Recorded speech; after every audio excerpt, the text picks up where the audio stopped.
Саламатсыздар ма, құрметті бухгалтерлер? Бүгін біз 1С программасында доверенность қалай, яғни сенім хат қалай беріледі, сол жайлы айтатын боламыз. Жалпы доверенность қай кезде беріледі? Мысалы, сатып алып қойған тауар материалдарда сатып алып келу үшін есеп беруші тұлғаға беріп жібереді, яғни уже сатып алынып қойған тауарларды алып келу үшін подотчетникке доверенность беріп жібереді.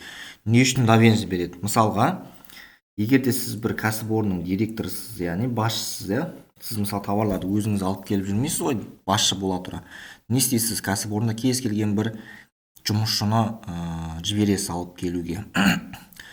Ол жұмысшы сіз үшін подотчетник болады, есеп беруге тиісті тұлға болады, өйткені оның кәсіпорын алдында қарызы бар.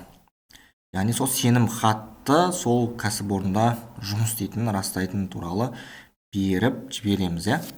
Оны қалай береміз? Покупканың ішінде доверенности деген документ арқылы береміз. Мысалға, мына документті ашып қарайтын болсақ, негізі создать кнопкасымен беріледі. Создать деп уақытын жазамыз. Байқап қарасаңыздар, доверенностьтің уақыты 10 күнге жарайды.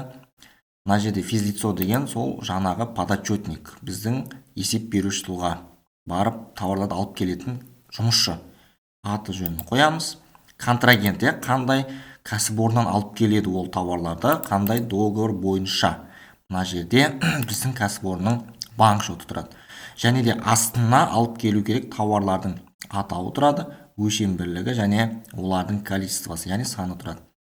Одан кейін не істейміз? Записайтты басып, печатьты басып, доверенность форма до1-ді шығарып береміз. Осы құжатты беріп жібереміз. Печатьты басып принтерден шығарып алсаңыздар болады, немесе мына кнопканы басып өздеріңізге PDF немесе Word түрінде сақтап алып, беріп жіберсеңіз болады. Мына жерге қол қоятын тұлғалар өздерінің қолын қояды. Бүгінгі ақпарат пайдалы болды деп ойлаймын. Келесі кездескенше сау саламатта болыңыздар.